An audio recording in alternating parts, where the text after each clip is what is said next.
bonjour tout le monde, bienvenue à Répète-toi ça. Ça va être moi aujourd'hui. Alexandre est toujours en repos, fait qu'on pense beaucoup à lui. Je pense beaucoup à lui. Son état s'améliore. Je peux vous donner ces nouvelles-là. Donc, pensons à Alexandre. On a hâte qu'il revienne. Alors aujourd'hui, j'ai le plaisir de m'entretenir avec une personne avec qui j'avais le goût de discuter depuis longtemps, de discuter de nutrition. C'est un thème qui fait couler beaucoup d'encre. En fait, de plus en plus, je dirais, et que c'est corrélé à de plus en plus d'autres sujets collatéraux qui sont maintenant délicats. Et c'est une personne que vous connaissez, c'est une personne qui est dans les médias depuis très longtemps et qui a un site web et qui fait de la nourriture, qui fait des différentes diètes, qui a des opinions parfois controversées, qui a le courage de parler de choses dont peu de gens, ou du moins de moins en moins de gens, ont le goût de parler sur la place publique. Alors, ça me fait très plaisir de l'accueillir aujourd'hui, Isabelle Huot. Salut Isabelle. Hey, allô, hey, ça fait tellement longtemps qu'on a le goût de jaser. Je te Ouais. suis à la fois dans les médias traditionnels, podcasts et tout. Donc, je suis vraiment heureuse d'être partagée cette heure avec toi aujourd'hui. Ben, moi aussi, je suis content. C'est le fun. C'est donc bien beau, ta décoration. Où est-ce que tu es, là? Ah, écoute, ça, c'est mon bureau OK. à l'île des Sœurs. Donc, OK. c'est un petit siège social. Mes employés sont ici. Écoute, pendant toute la pandémie, moi, je suis venue au bureau. Donc, OK. j'ai la chance d'avoir vu du monde. Et Ouais. puis, on était considérés service essentiel parce que c'est une petite boutique alimentaire. Fait que j'ai eu le bonheur de côtoyer mes employés que j'adore pendant toute la pandémie. Bon, ben, c'est le fun. Puis, quand on regarde ton site web, un petit peu ton background, tu es dans la business, comme on dit, depuis très longtemps. Mhm. Euh, Aujourd'hui, j'avais le goût de poser quelques questions par rapport d'où tu viens, un petit peu ton background. C'est tout le temps quelque chose qui m'intéresse parce que avant de plonger dans un domaine, des fois, il y a des affaires que la vie nous a amenées devant nous, puis là, il a fallu dealer avec, puis on a trouvé des intérêts là-dedans. Puis des fois, c'est carrément une vocation depuis qu'on a 2, 3 ans. Mhm. La nutrition, toi et la nutrition, là, l'histoire d'amour entre toi et la nutrition, ça part de où, là? Comment ça s'est Hey, fabriqué? écoute, c'est drôle parce qu'au départ, j'ai étudié en psychologie. Mhm. J'ai toujours aimé aider les autres. J'ai commencé à faire du bénévolat, j'avais 16 ans. Moi, c'était vraiment aider les autres que je voulais faire. Fait que j'ai étudié en psychologie, mais le petit volet santé physique me manquait un petit peu. Puis à OK. 18 ans, j'ai été à l'Université d'Ottawa, puis je me dis, qu'est-ce que je pourrais faire? Et là, j'ai dit, je vais être missionnaire en Afrique. OK. Moi, Mère Teresa, c'était mon modèle.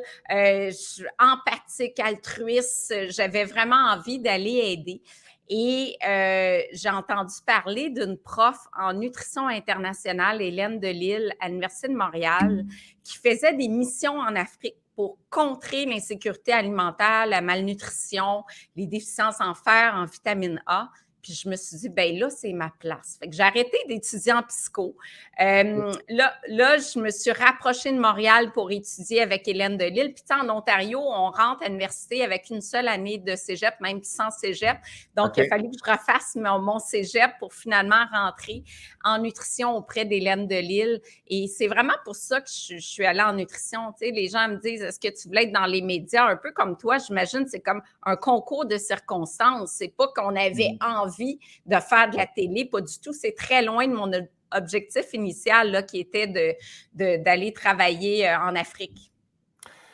Puis, parle-moi un petit peu, là, en nutrition, OK? Mhm. Parce que, mettons, en psychologie, puis tu connais, bon, tu as étudié en psychologie aussi, tu as des écoles de pensée en psychologie, OK? Ça Oui. marche par couloir. Ça a ses avantages, ses inconvénients.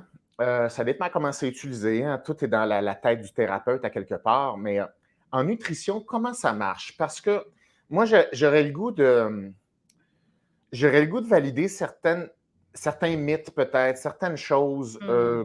pour mon plaisir personnel, puis je pense pour tous ceux qui écoutent. Est-ce qu'il y a des écoles de pensée?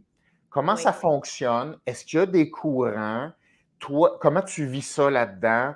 J'aimerais qu'on décortique la nutrition en premier, si tu permets. Hey, Guillaume, une chance que tu as 1 heure pour moi. C'est un sujet qui m'allume énormément. Il y a tellement d'écoles de pensée maintenant. C'était pas le cas quand j'ai fait mon bac il y a bien longtemps. Euh, c'est fou. Je dirais que la nutrition, c'est la nouvelle religion.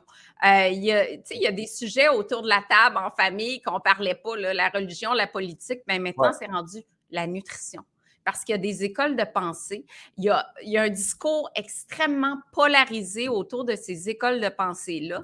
Et selon les courants, les croyances, il y a des communautés qui sont dédiées à promouvoir ces courants-là. Bien, avec les réseaux sociaux, c'est facile.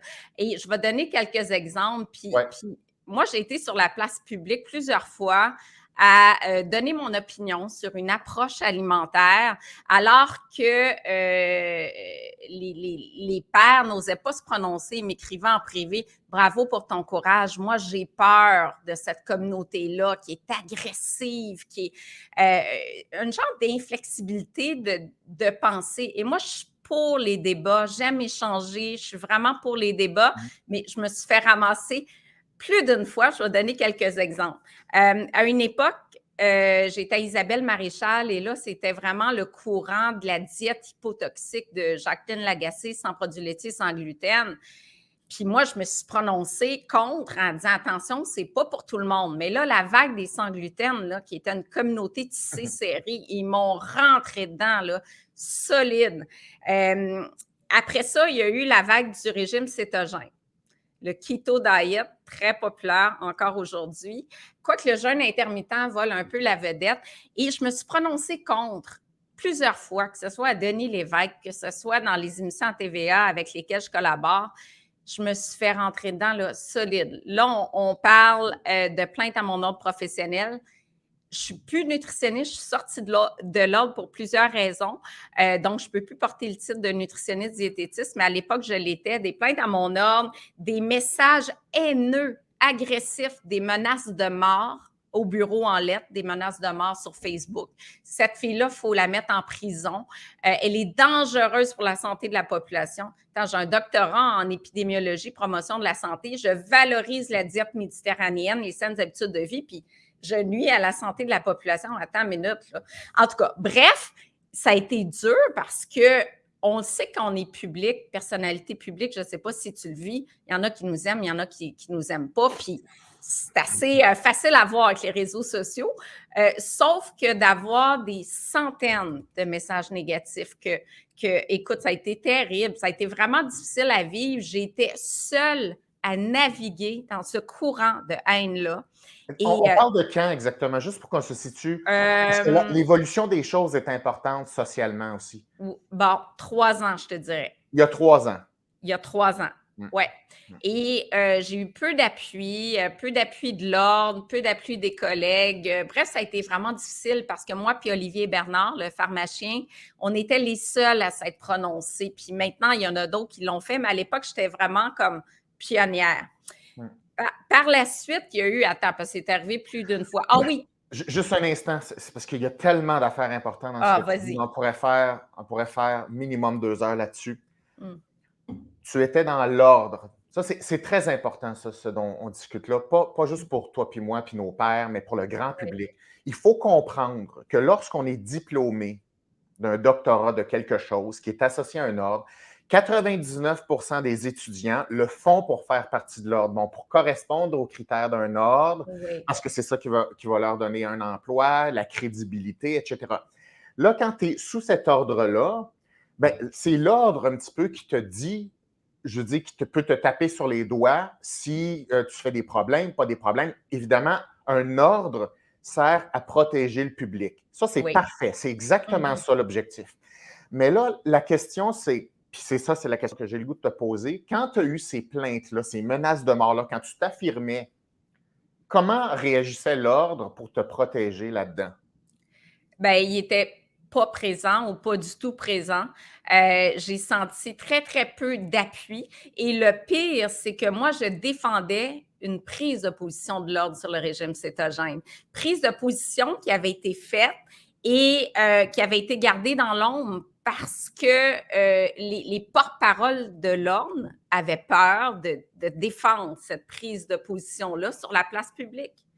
Donc, j'ai trouvé ça très difficile de ne pas avoir mon ordre derrière moi. Ouais. Et c'est une des raisons pour lesquelles je suis sortie de l'ordre. Mais à un moment donné, j'ai appelé la directrice des communications et j'ai dit, moi, je m'en vais à Denis Lévesque là, parce que c'est pas vrai que je vais me faire ramasser de même sans pouvoir me défendre, entre guillemets. Puis j'ai dit, là, la présidente, il faut qu'elle vienne avec moi. Et elle est venue. Ça a pris du temps, mais elle est venue OK.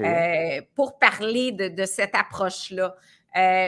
Mais j'ai senti peu d'appui, honnêtement, parce que je trouve qu'ils sont souvent, puis écoute, sont encore après moi, là, j'ai le syndic après moi, que je sois membre de l'ordre ou plus membre, j'ai le syndic après moi tout le temps. Et là, Pourquoi? pourquoi? Pourquoi? Parce qu'un journaliste, quelques journalistes ont fait l'erreur de me nommer nutritionniste. Tu sais, des Ah, fois, tu sais, dans un journal, c'est dit la nutritionniste Isabelle Huot et je n'ai plus le droit de porter ce titre-là.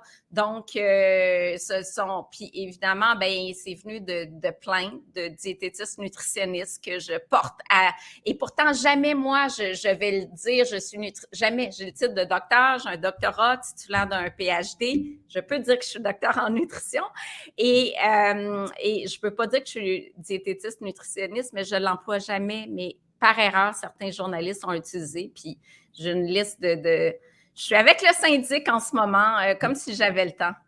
alors, juste clarifier, une autre belle affaire. Je suis vraiment content que tu sois là, Isabelle. On a beaucoup de points en commun. Euh, Alors, moi, un petit peu comme toi, moi, j'ai gradué, j'ai fait mon PhD en psychologie clinique. Mon PhD est en neuropsychologie fondamentale. Puis, j'ai fait le choix de ne pas être dans l'ordre des psychologues parce que j'y ai bien réfléchi. Ça fait 20 ans que j'ai une business. Je ne fais pas de la thérapie en tant que telle. Je ne fais pas du clinique. À un moment donné, je veux dire, il faut regarder un petit peu les pour et les contre de faire partie d'un ordre. Puis moi, j'ai un profil qui est un petit peu atypique. J'ai décidé de ne pas faire partie de l'ordre. Bon, écoute bien là. Il n'y a pas. C'est jamais arrivé depuis 20 ans où moi, je dis que je porte le titre de psychologue. Même si j'ai toute la formation, là, tu peux. Parce que les gens, ils disent, ouais, mais es-tu psychologue? Es-tu pas psychologue? C'est qu'il faut comprendre qu'un mot a le droit d'être utilisé, comme toi, un nutritionniste, diététiste, doit être utilisé ou tu as le droit de l'utiliser si tu payes ta cotisation à ton ordre professionnel. Puis même si tu as 100% de la formation, si tu n'es pas sur la liste de ton ordre, tu ne peux pas utiliser le mot. OK? Ça n'a rien à voir avec la compétence, ça a rapport avec l'utilisation d'un mot. OK? Donc là, moi, je n'ai jamais utilisé le titre de psychologue, même si j'ai toute la formation, ou de neuropsychologue. Mais elle me dit, comme tu dis, Isabelle, là, ce n'est pas nous autres qui l'utilisons, c'est des médias, c'est d'autres personnes qui écrivent. Puis là, tu te fais appeler à toutes les semaines par l'ordre des psychologues, l'ordre des nutritionnistes pour dire « Hey, là, tu fais de l'usurpation de titre. » Exact! Puis ça fait 20 ans qu'ils savent ça. Puis ça fait 20 ans qu'ils disent « Guillaume, tu as utilisé. » Non, je ne l'utilise pas. Je n'en fais pas de ça. Fait qu'il faut que tu gères ça. C'est un cauchemar de gérer ça, même quand tu n'es pas dans ton ordre professionnel. Fait que je te comprends tellement, Isabelle. Je compatis tellement. Écoute, ça fait 3 semaines que je suis encore avec l'ordre. Moi, je pensais qu'en sortant, je suis sortie il y a 2 ans seulement, que j'aurais la paix. Mais pas du tout. Puis le pire, c'est que je suis dénoncée par des nutritionnistes diététistes. Oui, c'est eux, les personnes les plus agressives, ce sont les personnes qui se sentent en compétition contre toi. Voilà. Écoute, moi, les pires insultes que j'ai, les pires plaintes, c'est par d'autres psychologues qui sont pro tel courant, puis qui n'ont aucune habileté scientifique, mais qui sont des grands défenseurs. Voilà. Ça prend l'opportunité là, d'essayer de te neutraliser. C'est des guerres que le grand public ne peut pas voir. Mais c'est toutes des guerres de monopole d'idéologie puis d'écraser d'autres. C'est vraiment rough. C'est très time-consuming. Écoute, je vis tellement ça en ce moment, c'est fou. Comme je disais, le keto, après, j'ai eu les vegans contre moi, alors que moi, je suis presque végé, mais j'ai publié dans le Journal de Montréal un banc d'essai où je comparais des produits réguliers avec des produits véganes. Puis une fois sur 2, les véganes avaient des additifs, plus de sel et tout ça. Bon, en tout cas, là, les véganes contre moi, écoute, les véganes, je prône le plant-based diet depuis des années. Et là, j'ai eu eux contre moi. Là, Ouais. maintenant, c'est la vague des nutritionnistes anti-diète. Là, on est passé d'un courant de, quand j'ai fait mon bac, régime sévère à full anti-diète. Puis moi, je suis comme au centre. Puis là, j'ai même changé, Guillaume, mon nom de compagnie qui s'appelait Kilo Solutions parce que je trouvais que ça faisait trop diète. Et je suis J'ai vraiment vu ça, ouais. dans, Mhm. dans un courant où je reçois quelqu'un dans mon cabinet. Je ne fais plus de clinique privée, mais j'ai des filles qui travaillent pour moi. Écoute, on ne peut plus lui dire à cette personne-là, tu es diabétique, peut-être qu'il faudrait que tu perdes du poids parce qu'on se fait traiter de grossophobe. Et j'ai vécu ça la semaine passée, ça, 2 semaines. Une chance que je suis partie skier en Europe une semaine parce que j'étais après virée folle. J'ai fait un podcast avec Étienne Boulay Ouais. euh, Est-ce où qu'il est je disais, disponible présentement, ce podcast-là? oui, OK. oui, absolument. Et Chiller chez Boulay. Euh, Puis il y a un podcast où je parle de plein de trucs comme avec toi. Et je disais, tu sais, on est passé vraiment dans des extrêmes, des courants de passé extrêmes. Et puis, on est passé de super diète à super anti-diète. Puis, il y a une grosse vague de nutritionnistes, surtout les jeunes qui sortent de l'école, Oui, anti-diète, valorisation de l'image corporelle. oui, Puis, je suis la première à trouver ça le fun de voir de la diversité à l'écran parce qu'avant, je trouvais que le modèle de minceur ne correspondait pas à tout le monde. Ça, je trouve ça beau. Mais en même temps, j'ai dit, il y a quand même des dangers à l'obésité. Il y a des dangers sur la santé physique, sur la santé musculo-squelettique, sur le risque de cancer, sur le diabète, sur plein de choses. Et il ne faut pas se mettre la tête dans le sable en disant qu'il n'y a pas de danger puis que l'individu n'a pas de pouvoir aucun sur son poids, que ce n'est que génétique, qui est le courant de pensée actuel. L'obésité, c'est une maladie, puis on ne peut rien faire. Pour moi, c'est une déresponsabilisation.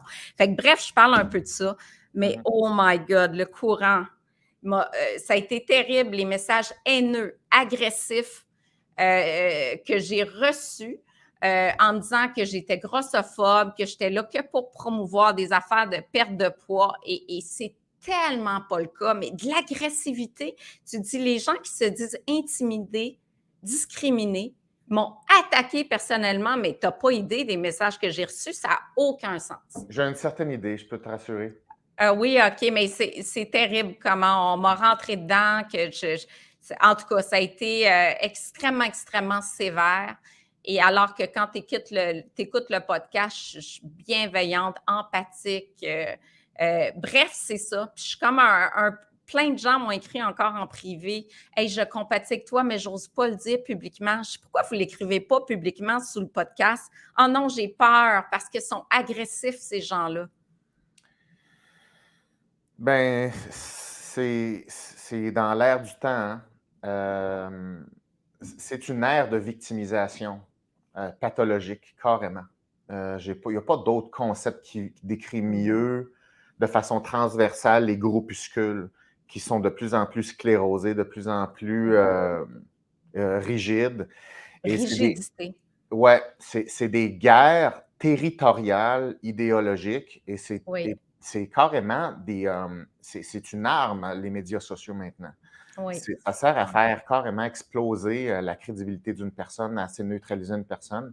Voilà. Et c'est très anti-scientifique, surtout, parce que là, maintenant, on a trouvé la façon de dire, oh, mais la science, de toute façon, c'est pas tout à fait vrai, de toute façon, puisque ça Oui. change. Puisque ça change, ça veut dire que c'est pas crédible à la base. Donc, toutes sortes de faux arguments comme ça qui visent à invalider les choses. Puis, par rapport à ce que tu dis, l'objectif, évidemment, dans mon cas, c'est pas de nommer de nom, mais j'avais une autre discussion récemment avec un autre diététiste, nutritionniste. Et effectivement, c'est la mode maintenant, c'est l'anti-diète, c'est le Oui. pro-corps, le Oui. pro-acceptation. Euh, mais l'affaire, ce qui est surprenant, ce qui me jette à terre, c'est vraiment, comment je pourrais dire, c'est vraiment être convaincu de dire non, c'est impossible une diète. Si tu as un C'est ça. objectif de poids, c'est impossible. C'est toutes les. Puis on me dit ça, là, carrément, straight, là. Les études montrent que c'est impossible de perdre du poids. Oui, puis, tu sais, la fameuse statistique que 95 reprennent le poids perdu, là, Ouais, personne ne la trouve nulle part. Elle n'existe pas, cette statistique-là. Fait que c'est quelque chose qui a été communiqué en disant que ça ne marche pas, alors que oui, ça peut marcher. Mais tu sais, comme moi, quand j'ai fondé ma clinique en 2009, là, j'ai dit comment ça marche. Les études montrent que ça marche avec la nutrition, l'activité physique, la psychologie. Le psychologue a été au cœur de toutes mes interventions dans toutes mes années de pratique. La relation avec les aliments, manger ses émotions. J'en ai fait un livre avec une psychologue, justement, Catherine Sénécal. Le fondement de ta relation avec les aliments.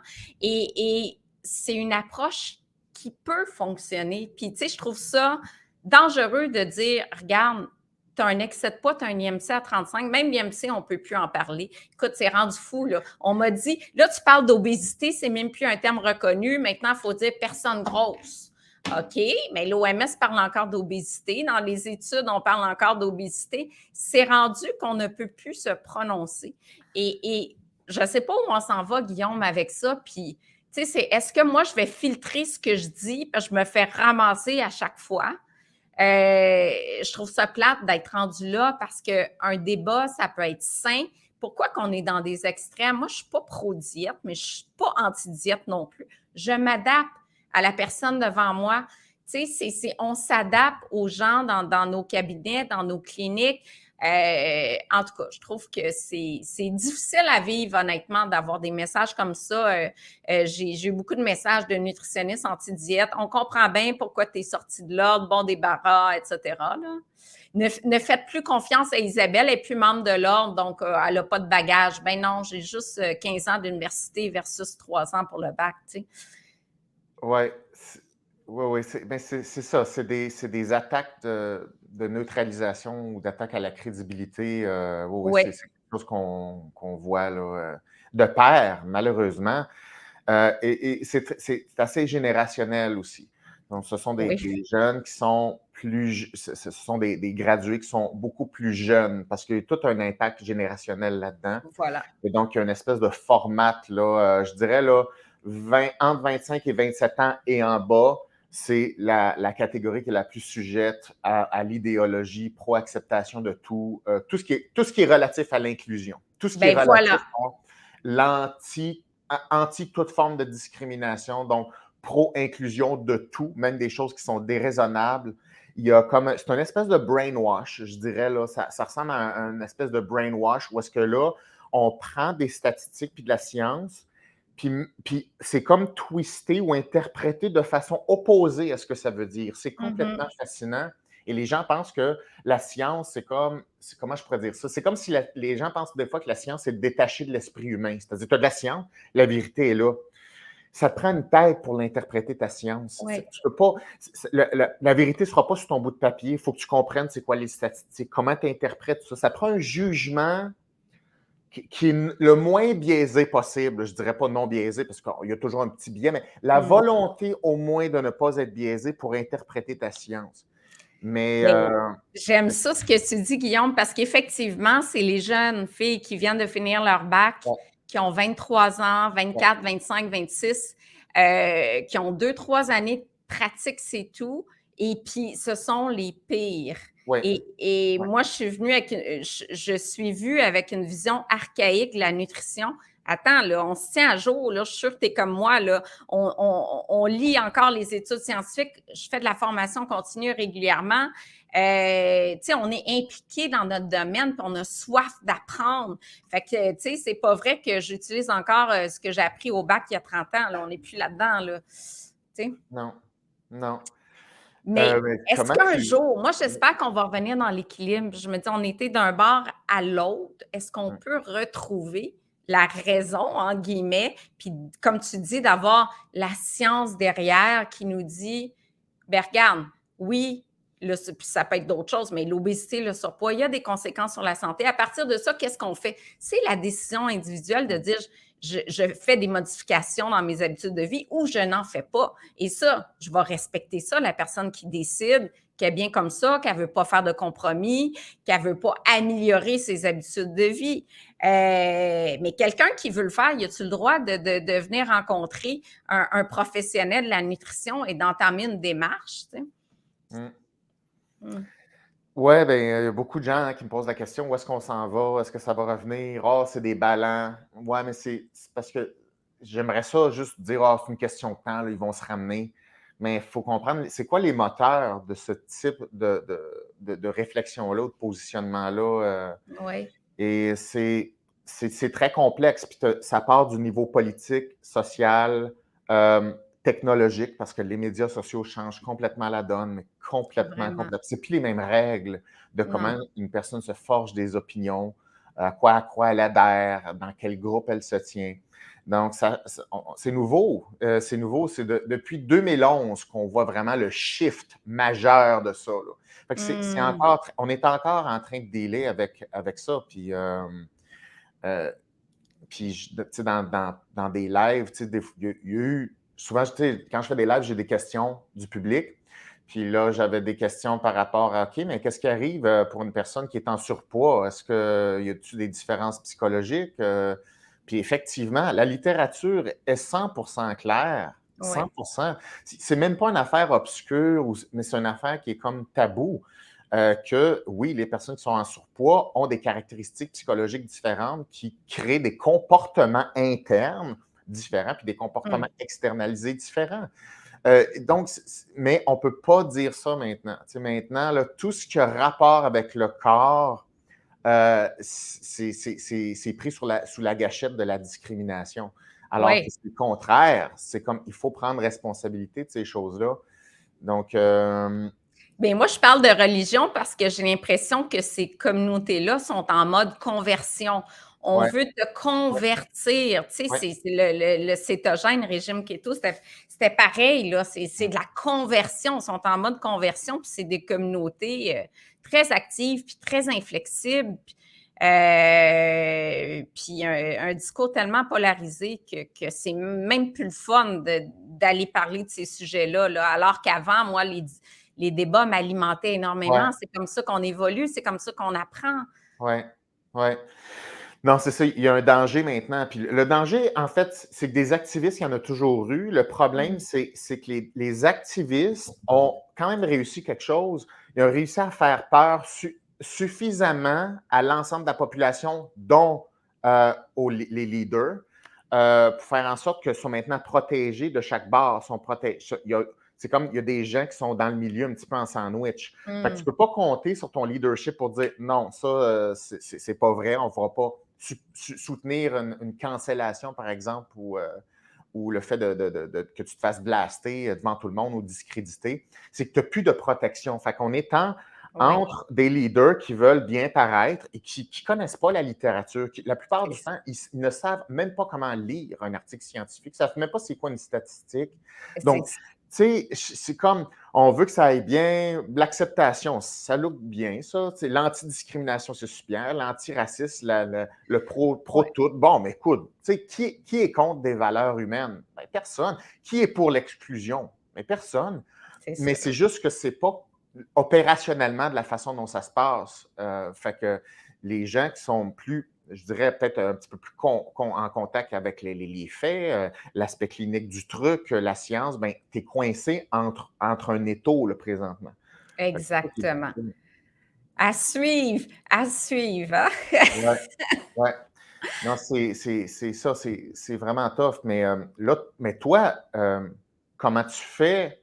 Parce que comment tu fais pour te garder motivé, là, toi, alors que ta business, je le rappelle, là, j'invite les gens à aller voir isabellehuot.com, tu as des repas, tu as vraiment des stratégies là, de perte de poids, des stratégies de santé. C'est comme contraire un petit peu à l'idéologie là, que les autres nutritionnistes Ouais. ont et tout ça. Ben, Comment tu fais, toi, pour comme te lever le matin puis rester motivé là-dedans? C'est quoi ton approche? oui, c'est drôle parce que j'avais ces commentaires-là des gens, justement, on sait bien, elle se remplit les poches avec des produits diète. Moi, je rappelle que quand j'ai changé le nom de ma compagnie de Kilo Solutions à mon nom, c'est parce que je voulais m'éloigner justement des régimes. Fait que oui, j'ai une petite proportion programme de perte de poids, Mais le gros de mes affaires, c'est des produits santé pour tout le monde. Tu sais, je donne des conférences des personnes âgées. Bien, mes repas leur permettent d'avoir leur apport en protéines. On sait qu'il y a de la sarcopénie en vieillissant, qu'il y a une fonte musculaire. Fait que c'est vraiment pour tout le monde, mes produits. Quand j'ai changé de marque de compagnie, là, ça m'a coûté 300 000 parce qu'il faut refaire le site, parce qu'il faut refaire les emballages, parce qu'il faut jeter les emballages que j'ai en entrepôt depuis 1 an.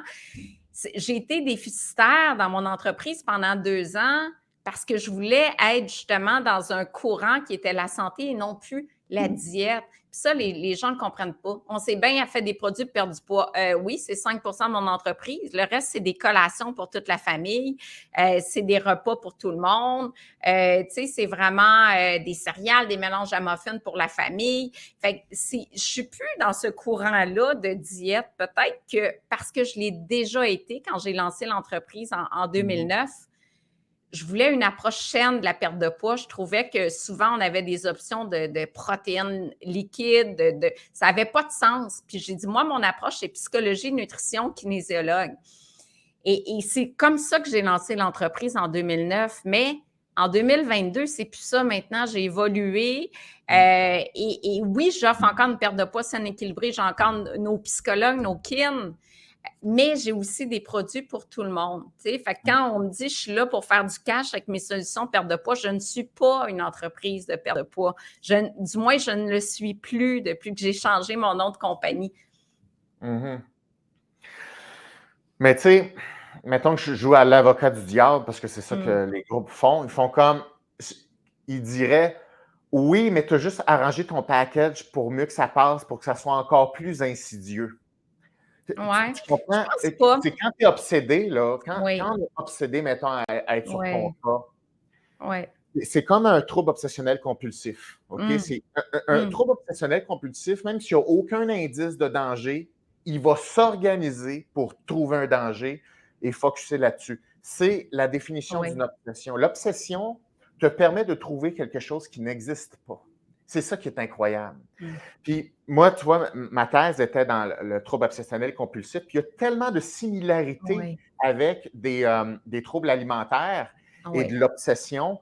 Et on retrouve ces composantes-là obsessionnelles de la pensée rigide. Et justement, la rigidité est très caractérisée des troubles boulimiques, les troubles d'anorexie, très caractéristique du trouble obsessionnel compulsif. C'est en dehors des indices visibles, c'est moi, je veux voir ce que j'ai dans la tête. Ah, c'est tellement ça! Écoute, c'est comme ça que le cerveau fait. Fait que les activistes, c'est exactement les mêmes mécanismes qu'on voit dans les troubles alimentaires et dans le TOC. C'est-à-dire, on va gratter jusqu'à ce qu'il y ait confirmation de ce que moi et mes collègues, mes amis, veulent voir. Fait que c'est un cercle vicieux qu'on appelle d'autoconfirmation. Ah, c'est tellement ça, Guillaume. Écoute, dans le même podcast, je parlais à quel point, tu sais, il me disait, qu'est-ce qui te valorise? Moi, c'est des commentaires des gens que je les ai aidés dans leur habitude de vie, qui ont lâché la médication, mais aussi dans les 28 ans de suivi de troubles alimentaires que j'ai fait, j'ai suivi des anorexiques et puis des boulimiques, essentiellement des hyperphagiques boulimiques aussi, qui ont des comorbidités associées souvent, surtout les hyperphagiques. Mais dans l'anorexie, je disais, quand j'ai eu des cas de filles qui pesaient 60 livres, puis que le cœur ne battait tellement lentement que la maman a dit, elle va-tu se réveiller le matin? Puis tu sais, c'était toujours... puis de voir que j'ai une personne en tête, entre autres, qui s'en est sortie, pour moi, c'est du bonheur pur. Puis là, les gens dans le podcast, on sait bien, elle se donne le mérite de la guérison de la fille. Bravo, empowerment, encore du n'importe quoi. Tu sais, tu comprends-tu quand tu dis que tu veux attaquer, écoute, que chaque mot est analysé et c'est exactement le reflet de ce que tu viens de me dire, là. Quand tu veux, ça a juste pas de sens. Mais je vais t'avouer, moi, personnellement, je trouve ça, ça me fait réfléchir beaucoup, puis ça me décourage un peu, tu sais, parce que je ne sais pas pour toi, mais moi, je me lève le matin avec l'intention ferme d'aider du monde. Fait que là, pour aider du monde, ben, il faut que tu nommes des choses. Il faut faire face à la réalité. Si on veut aider des humains dans cette vie-ci, il faut adresser cette vie-ci. C'est pas c'est aussi simple que ça. Si Mmh. notre environnement était différent, si la façon dont ça fonctionne sur la planète Terre était différente, ben, on adresserait d'autres choses, adaptées à un autre contexte. Mais là, on adapte les choses à ce contexte-là. Mais il y a une déconnexion absolue entre les croyances, Mmh. la rigidité de ces croyances-là, euh, et le monde réel, je dirais carrément le monde réel. Ouais, On n'est pas sur la même planète, c'est carrément. ça. C'est ce que Euh, j'ai l'impression aussi. ouais. Puis, tu sais, la grossophobie, c'est un thème qui m'intéresse parce que ça a rapport avec le corps. Parce que, tu sais, moi, j'aime bien l'approche en psychologie où est-ce qu'il y a un lien entre le corps et l'esprit, là. Tu sais, Mmh. on n'est pas une entité qui nuageuse dans un véhicule neutre, c'est pas vrai. D'ailleurs, dans des formations que je donne, il y a des 2, 3 jours, ça, c'est un peu tabou, là, mais c'est plus vers la fin de cette formation-là.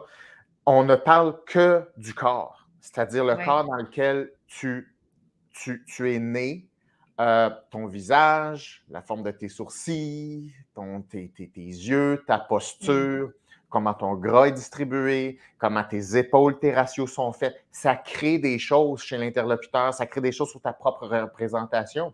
Mmh. C'est pas une question de bien, pas bien, c'est une question de dire on habite dans un corps, puis écoute, c'est ça notre responsabilité, de s'en occuper du mieux qu'on peut avec ses avantages et ses Mmh. inconvénients.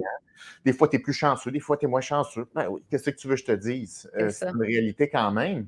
Puis, écoute, juste ça, il faut mettre des gants blancs là, jusque-là, Oui, avant, c'est ça. avant même considérer, dire nous sommes dans un corps, les amis, ça va être pas mal ça qui est ça, il va falloir le gérer. Euh, Mmh. donc, évacuer le sujet du corps ou du poids, pour moi, c'est 100% déraisonnable. 100% déraisonnable. Tu sais? Fait que, mais Ah, c'est fun de puis voir que tu sais, ça fait pas de nous des personnes grossophobes, loin de là, là. moi, je n'y crois pas à la grossophobie. Ce n'est Ouais. pas un vrai thème. Ça n'existe pas. Je ne comprends pas ce que c'est et les gens qui le défendent ne peuvent pas expliquer réellement et objectivement qu'est-ce que c'est et qu'est-ce que c'est pas, surtout.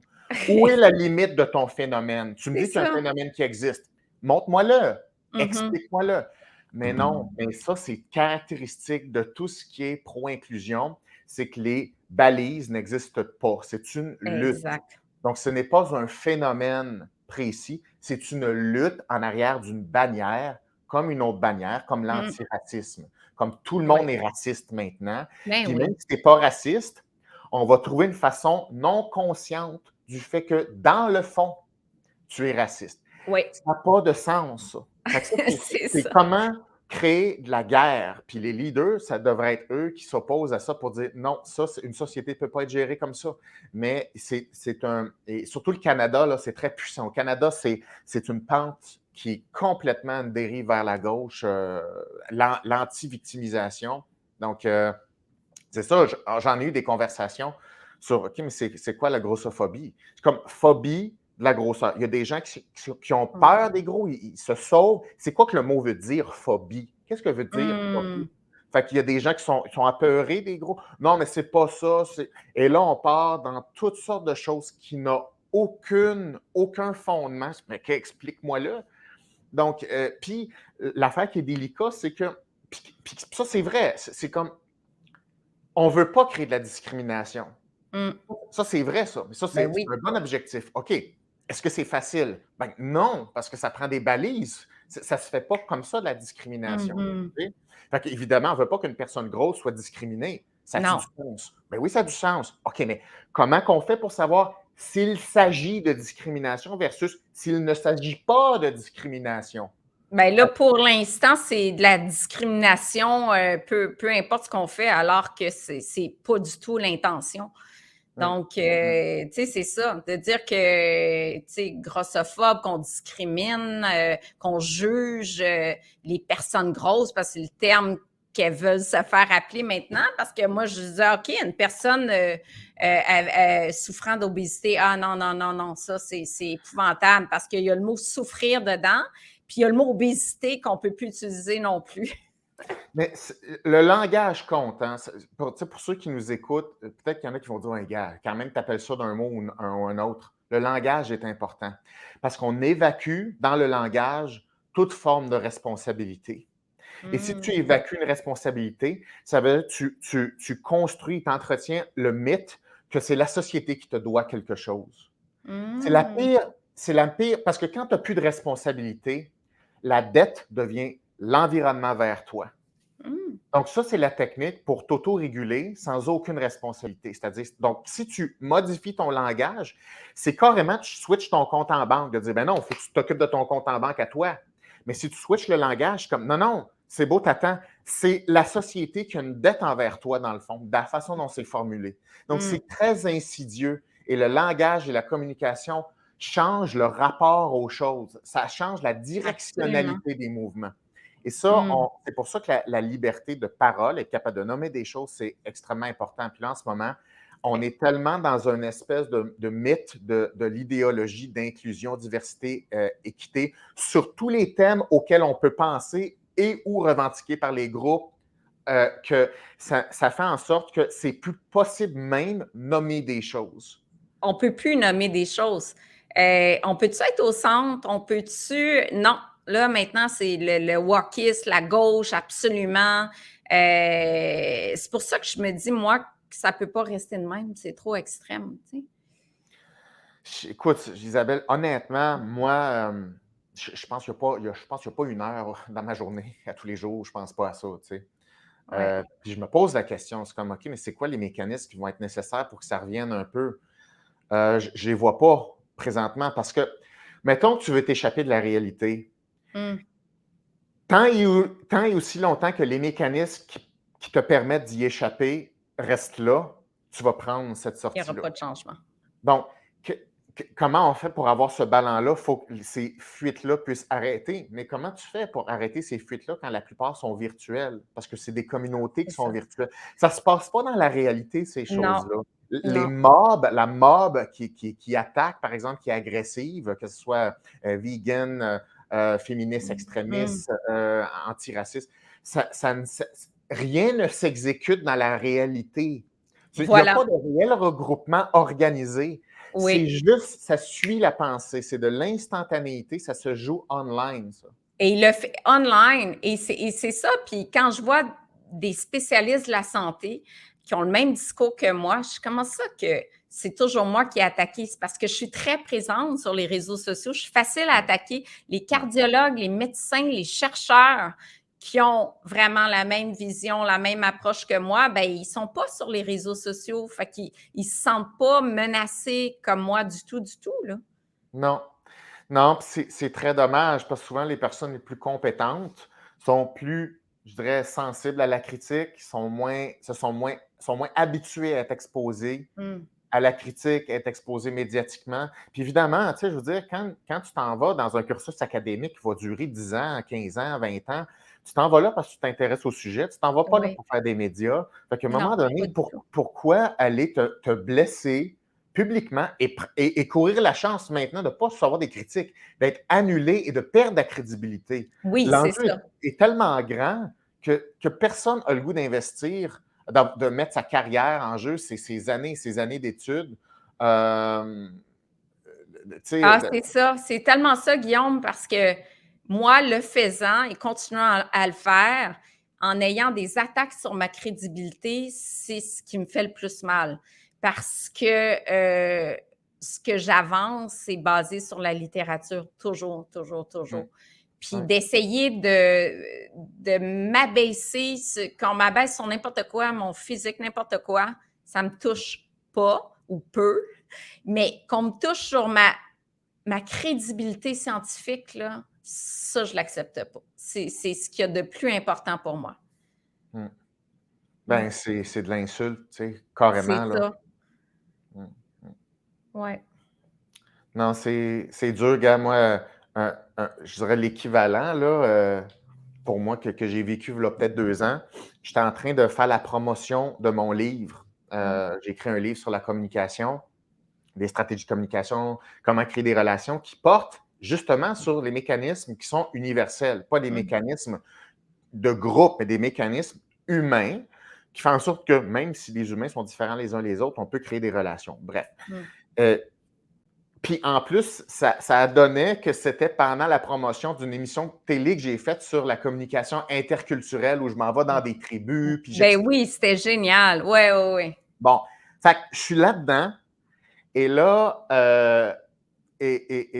Black Lives Matter a comme explosé aux États-Unis. Puis là, je regardais les statistiques, puis il y avait des choses qui revendiquaient, qui étaient carrément fausses statistiquement. Fait que là, j'ai posté une vidéo d'une femme noire américaine qui est une avocate, puis elle mettait les statistiques, les vraies Mmh. statistiques.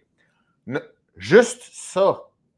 Le Ouais. lendemain, mon agent de l'époque m'a texté pour dire: «Je ne te représente plus parce que je viens de voir que tu es raciste». Ben voyons donc, c'est du n'importe quoi. En C'est plein milieu Ah! de la publication d'un livre sur la communication entre les gens, puis une émission sur les différences culturelles, sur comment des Non, non, fait non, écoute, c'est fait c'est c'est quel mauvais ça va jugement. loin. Ça C va loin, là. Fait c que ouais, oui, puis comment, comment tu t'en es sorti, de ça? ben, honnêtement, ça m'a pris ça ça a été un choc, tu sais, parce que je réalisais pas que ça puisse aller à ce point-là déraisonnable. Tu sais, dans ma tête, c'est comme, voyons, tu tu es mon agent, tu connais ma Ça démarche, fait tu connais aucun mes sens. études, tu connais mon livre, tu l'as lu. Comment tu Il y a eu je peur des répercussions, ça a aucun sens. C'est ton ah agent, oui, oui, il te représente, il croit en toi, il sait comment tu es ouais, scientifique, comment tu travailles, ouais. que même lui a eu peur, c'est un non-sens. Ah oui, puis il disait ah mais c'est plus qu'il a eu peur, c'est que il m'a dit comme: «Je viens de voir que tu as une pensée nazie. Je viens Ben de voir voyons que tu as une donc! pensée hitlérienne». Il a utilisé le mot hitlérien. Non, cet agent-là, pour moi, a un problème fondamental. Oui, mais il est très représentatif des groupes extrémistes, puis ça paraissait pas, puis il est blanc, là. Je veux dire, il y a rien c'est Ouais. vraiment c'est une idéologie, c'est une façon de penser, et de lutte contre, toute forme d'opposition qui n'a rien à voir avec la réalité donc moi En ça fait, c'est crois ou meurs. C'est comme ouais, ça que je l'ai nommé, c'est crois ou meurs. Ou tu adhères, sinon on va mmh. tout faire pour te détruire.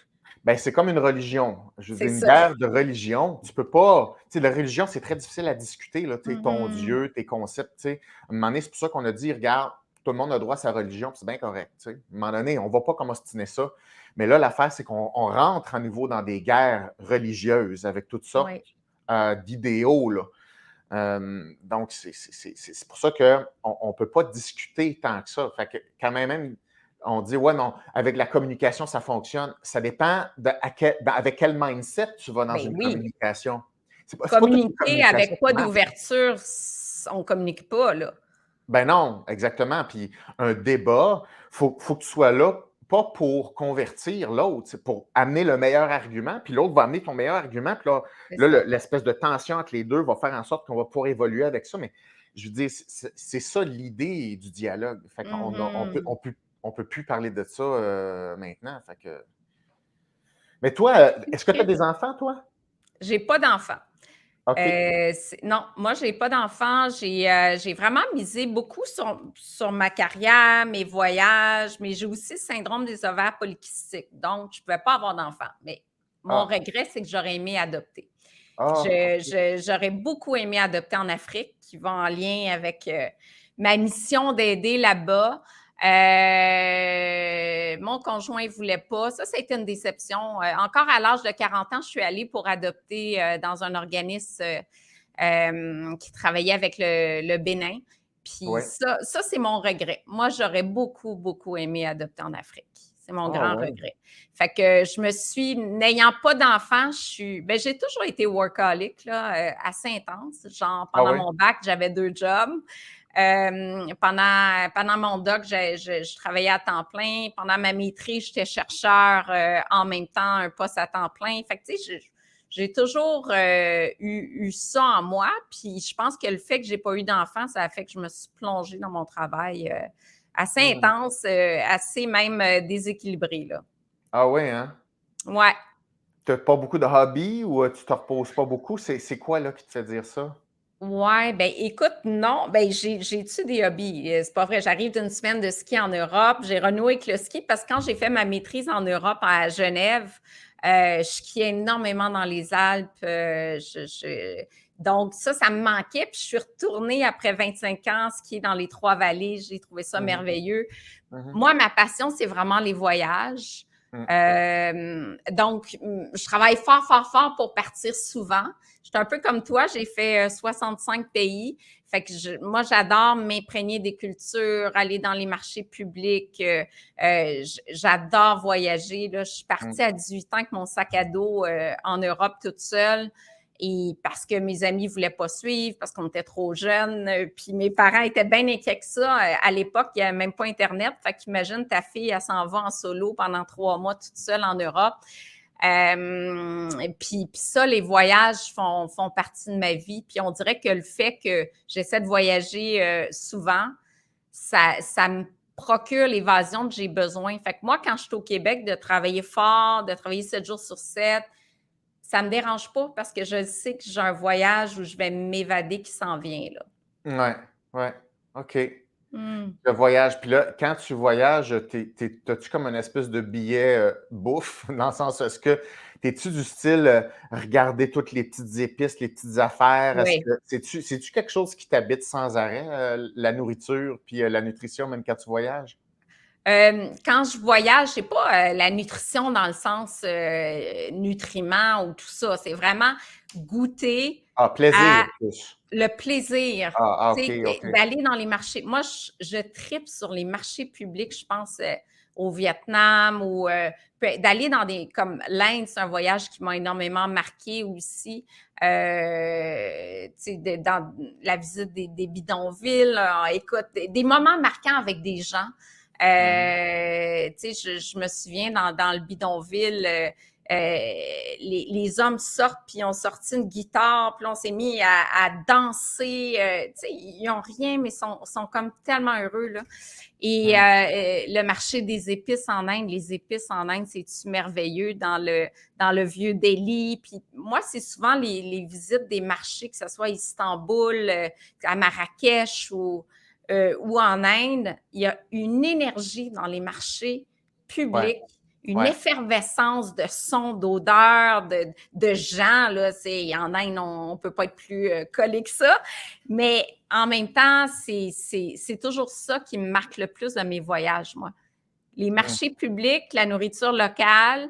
Avant, je mangeais plus dans les rues. Tu sais, j'aime ça manger dans les rues, mais Ouais. ça dépend. Des fois, on est plus malade. Donc, quand je Toujours suis une petite allée prise de risque là, là-dedans. il y a une petite prise de risque. Fait que en Inde, j'ai été un petit peu plus vigilante, puis ça m'a manqué parce que moi, j'aime goûter à tout puis manger dans la rue, là. Mm, Mais c'est ça. Moi, c'est vraiment cet aspect-là, là, la mm, culture alimentaire locale et mm, puis manger comme les locaux, là, mm. c'est ça qui me fascine beaucoup. Puis la rencontre des gens, c'est pour ça que l'Inde m'a beaucoup marqué. Ouais. Les gens qu'on rencontre sur notre route quand on voyage, puis tu es le meilleur placé pour en parler parce que je pense que toutes les rencontres que tu as faites au fil de tes voyages, c'est ça qui nous marque. Mm. D'ailleurs, tu es rentrée d'Afrique, puis je partais un petit peu après. Je me Ah dis, oui? non, écoute, ben, je suis allée en Tanzanie à Noël. OK. Et puis, ben, c'est un safari. Et puis là, je me dis, est-ce que je pars pas? Puis regarde, ça a Ouais. été un magnifique voyage, mais je me demandais si ça a pris du temps avant que tu puisses rentrer, là. Ben oui, parce que j'étais en Afrique du Sud pour des expéditions avec des groupes là, de leadership. Mhm. Puis Omicron a comme explosé drette, drette là, Oui. dans la province où j'étais. Là. Tu sais, mettons, tu dis, OK, Guillaume, où faudrait pas que tu sois à cette date-là? Mets un point sur la map. C'est C'était sûr là. que je suis là. Mais ça, c'est du typique Guillaume. Moi, je suis tout le temps. Moi, je suis pas un gars qui est très chanceux, je trouve. Il m'arrive des affaires que tu dis, ben là, ça se peut pas, Guillaume. Puis je sais que tout le monde pense que moi aussi, je suis pas chanceux, mais j'ai des exemples que tu le dis à quelqu'un, tu fais, mais ça, c'est impossible, ça. C'est impossible que ça se passe en une journée, que 4 affaires comme ça. J'ai des histoires, moi, absolument incroyables comme ça, là, comme Omicron, là, tu sais, à côté, là, tu sais, Mais c'est c'est... ça qui est merveilleux, Guillaume, parce que c'est de ça qu'on se souvient aussi. Sur le moment, Ah c'est ouais, plate, puis, tu sais, là c'est OK, SOS solution, là. ouais, ouais, ouais. Qu'est-ce qu'on fait? C'est quoi nos pistes? Moi, j'aime ça parce que tu es entrepreneur aussi. Tu sais, c'est quoi nos solutions pour sortir Mm. de là? Ça, moi, j'adore ça. L'adrénaline Ouais, du ouais, mode solution m'apporte énormément, là. ouais. Et après ça, ça fait des belles histoires à raconter. Puis si tu Mm. dis, mais ça se peut pas, Ouais, c'est sympathique, tu sais. ouais. Si tu permets, j'aurais des questions peut-être un peu plus spécifiques sur la Oui, nutrition, parce que tant qu'à t'avoir au bout du fil. oui. Euh, quand, mais quand on veut perdre du poids, là, tu sais, on dit, ben là, je suis pas en Mmh. forme, je veux perdre du poids. Bon, OK. Mettons là, qu'on oublie là, le tabou, tout ça, là, on revient sur la planète Terre que oui, des fois, il faut perdre du poids, il faut se remettre en forme de façon générale. Ouais, Quelle est ton approche avec ça? ouais. Qu'est-ce qu'on fait là? Tu sais, là, on se parle là, comme en personnes raisonnables, ainsi que les personnes, je suis sûr qui nous écoutent, sont raisonnables, là, sont toutes raisonnables, ces personnes-là. Ben Alors, moi, la première chose quand je faisais de la clinique, puis je peux plus en faire, hein, je suis plus nutritionniste. Fait que j'ai arrêté il y a 2 ans de faire de la clinique privée. Je regardais la relation avec les aliments. Ça, c'est la base. C'est comme le fondement. Est-ce que la personne est hyperphagique? Est-ce qu'elle est boulimique? Est-ce qu'elle mange ses émotions? Est-ce qu'elle se retrouve tous les soirs devant la télé puis elle passe à travers un sac de chips? Tu sais, ça, c'est important de le comprendre. Fait que je créais un lien de confiance avec mon client, ma cliente, pour être capable de savoir c'est quoi sa relation avec les aliments. Est-ce qu'elle mange par stress, anxiété, solitude, parce que le patron il a fait une remarque qui l'a frustrée, elle ne l'a pas dit, parce que souvent, les troubles alimentaires ou une relation émotionnelle avec les aliments, c'est des gens qui gardent tout en dedans, qui n'osent pas s'affirmer. Et puis souvent, ils vont garder des choses qui les blessent, puis ils vont trouver refuge dans les aliments. Fait que ça, c'est la première chose que je regardais. Puis après ça, bien, je proposais une structure alimentaire parce que souvent, les gens ont fait plein de régimes, des régimes hyper sévères que je ne recommanderais pas du tout.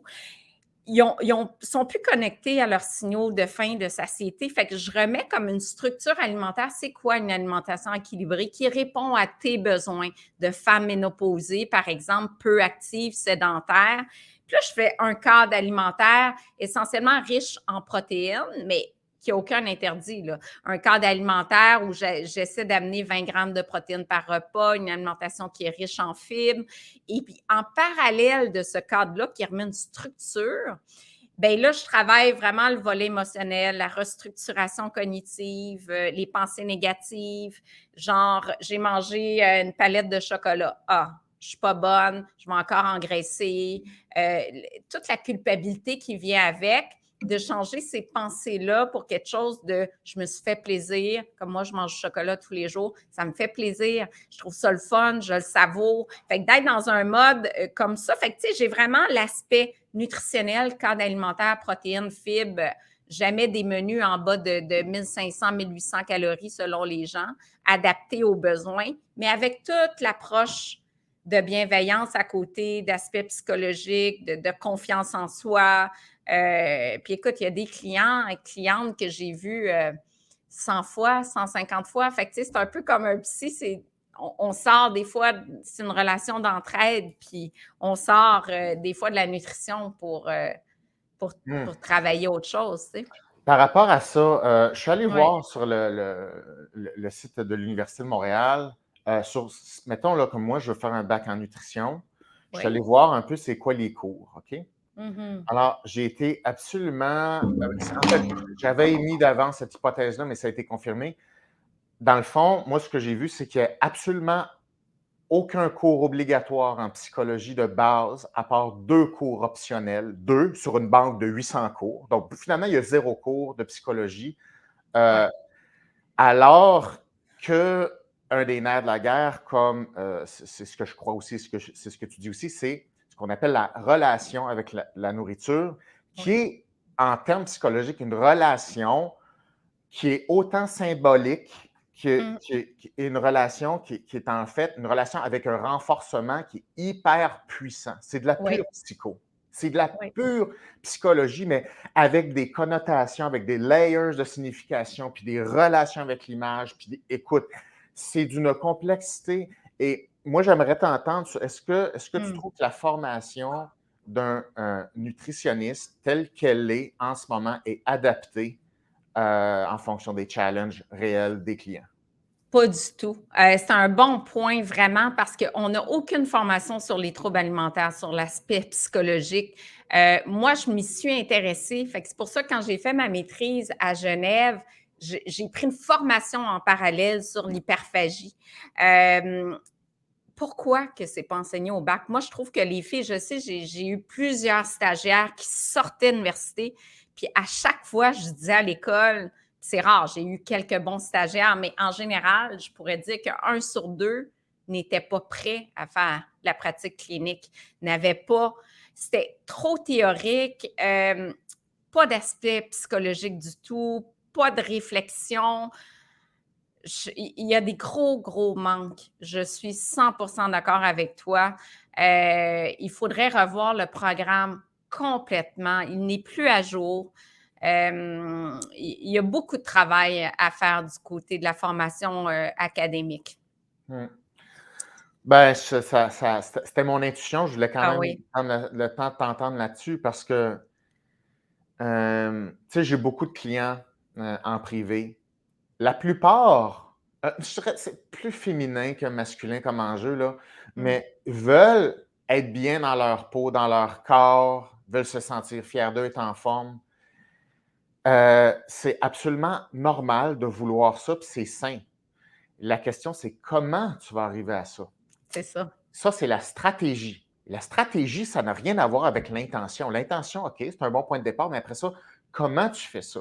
Et la plupart des gens n'ont aucune idée de comment manger. Mettons, là, Non, c'est comment je ça. dirais, connaissances de base, là. Tu sais, genre, ça, tu ne peux pas penser que réellement ça va être positif pour toi si tu mets ça dans ta bouche. Ça se peut pas que tu penses ça. Ça se peut pas. Oui, mais C'est à ça. quelque part, mais c'est pas vrai. Ça, là, c'est un marketing qu'on t'a Mm. vendu.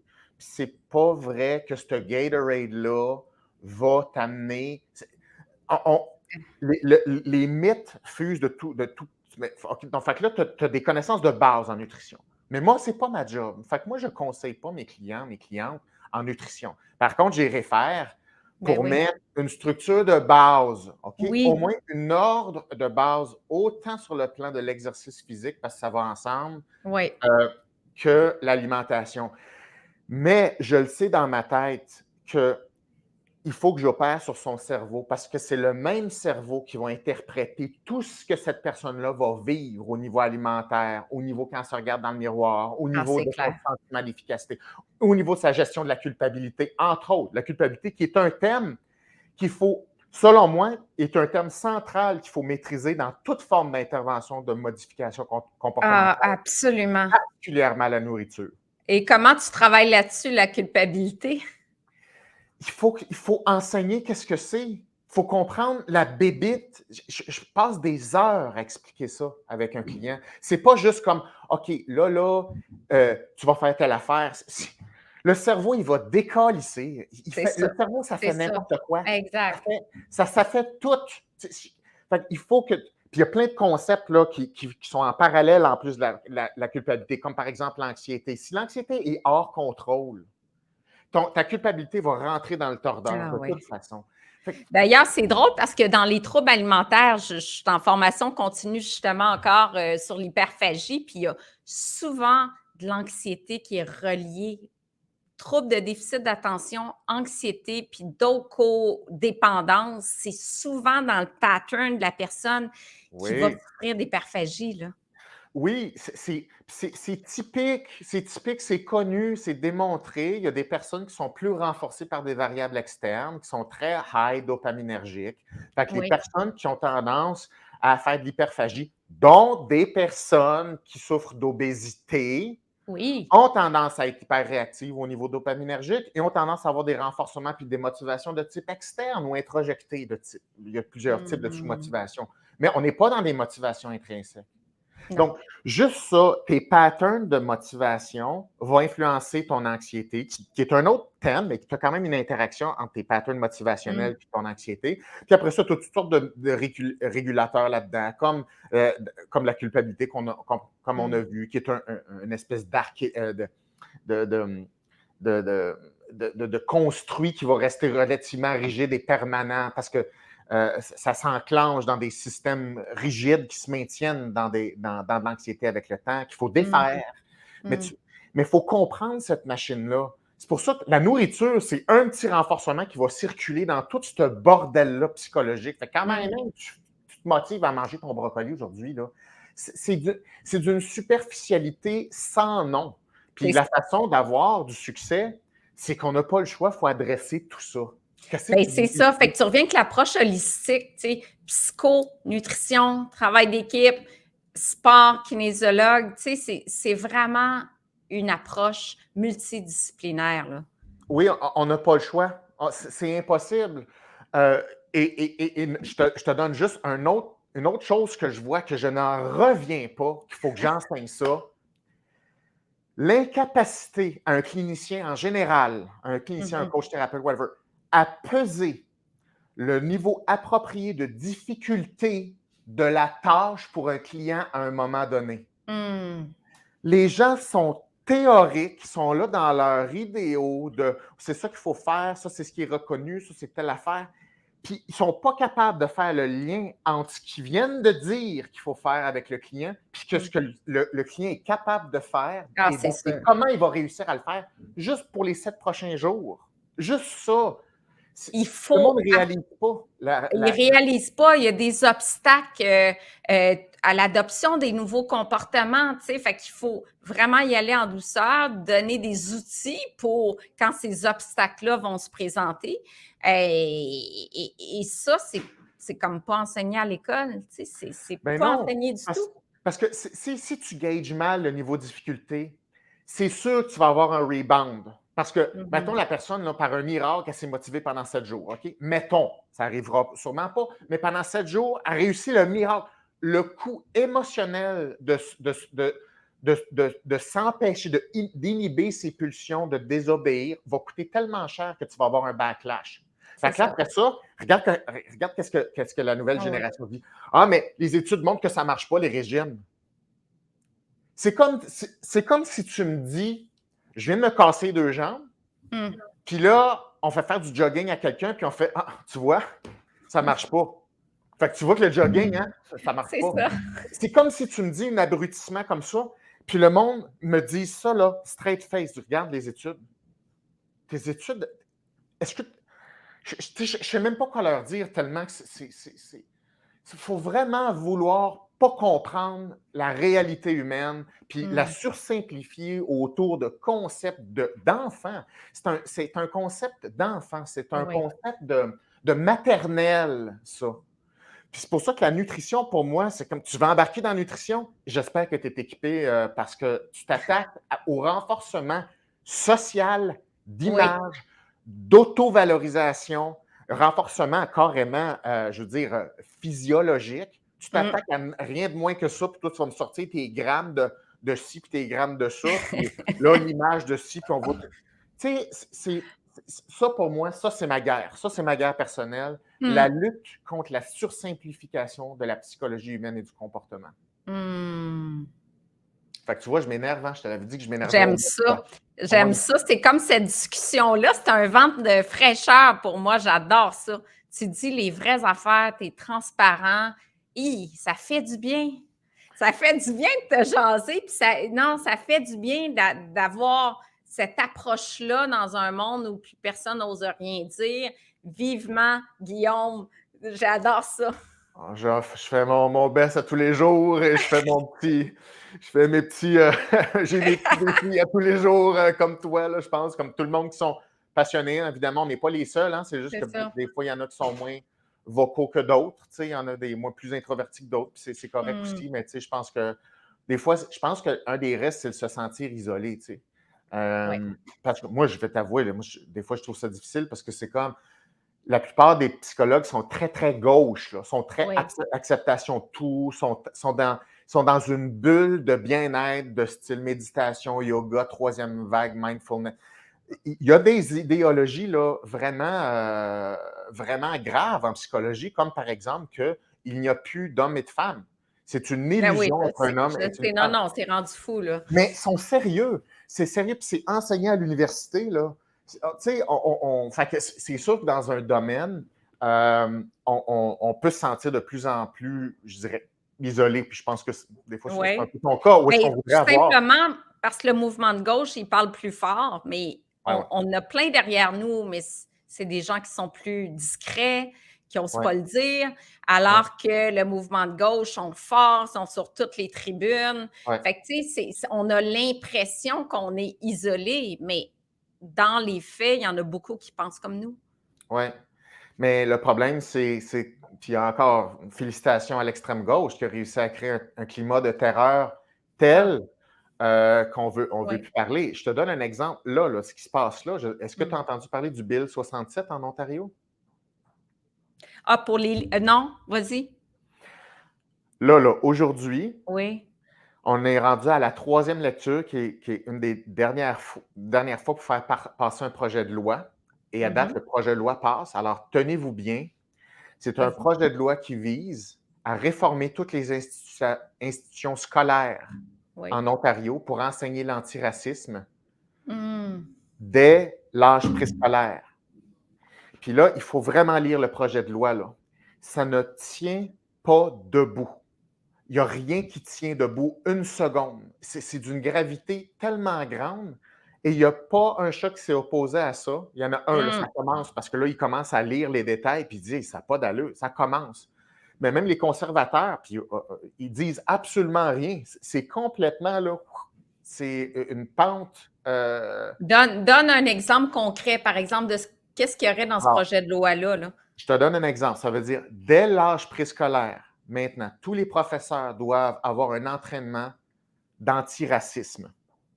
Ça veut dire qu'ils vont se faire éduquer un langage non raciste qui va être évidemment promu par des groupes qui vont déterminer qu'est-ce qui est raciste et ce qui n'est pas raciste. Mmh. Et donc, il y a une modification du langage des professeurs, il y a un entraînement d'antiracisme pour les professeurs, et il faut que tu montres aux enfants comment être des antiracistes. Donc, tu vas enseigner du langage. Et là, ça veut dire que dans chaque école, il doit y Mmh. avoir un groupe de surveillants qui s'appelle une sorte d'inquisition qui va juger des plaintes de ah, on a reçu une plainte comme quoi tu étais raciste et il va y avoir des amendes qu'une Hey, personne c'est va devoir payer. ridicule. C'est très sérieux, là. C'est Ça rendu vient de passer en tellement deuxième trop cours de loin, lecture là. haut la main, là. Il n'y a personne qui s'oppose à ça. Ça Parce a que pas le de sens. bill s'appelle Antiracisme, inclusion et équité. Fait que tout le monde est comme ah, ben, c'est bon, tout le monde va être heureux. Il faut Et vraiment comprendre la mécanique des choses à la base, puis qui revendique ça, puis qu'est-ce qu'on va mettre qu'est-ce qu'on va mettre dans le système d'éducation. C'est surtout complètement. changer le modèle complètement, écoute, ça fait pas de sens. Ben, ça fait aucun sens. Puis autant, puis en plus, c'est comme, ils nomment l'antiracisme envers l'islamophobie, autochtone, personnes noires, mais pas anti-blanc. Fait que c'est correct d'être Oui, raciste c'est ça. contre les blancs. Oui, parce que selon la théorie qui s'appelle le Critical Race Theory, c'est un blanc ne peut pas souffrir de racisme. Donc, les blancs sont les racistes. Fait que c'est fait comme ça, l'idéologie. Vraiment, ça n'a pas de sens, tu sais. Mais comme il n'y a personne qui s'oppose à ça, le Mais monde. c'est ça, qui oserait se prononcer contre parce qu'il sait qu'il va être dilapidé sur la place publique, tu sais? Mm. Fait qu'il y en a plusieurs qui le pensent, personne n'ose. Mais on va tous payer le prix de ça C'est au ça. Canada. Le Canada, c'est vraiment hors contrôle comparativement à tous les autres pays. Puis je me le fais dire là, par des amis un petit peu partout dans le monde qui disent Guillaume, qu'est-ce que vous faites au Canada? Là? Vous êtes complètement.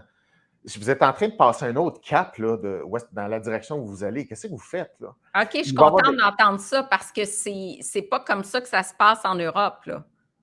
C'est pas à la vitesse à Oui, laquelle ça se déroule. Au oui. Canada, il y a pas de colonne vertébrale culturelle et politique. Il y a pas Mmh, de ça.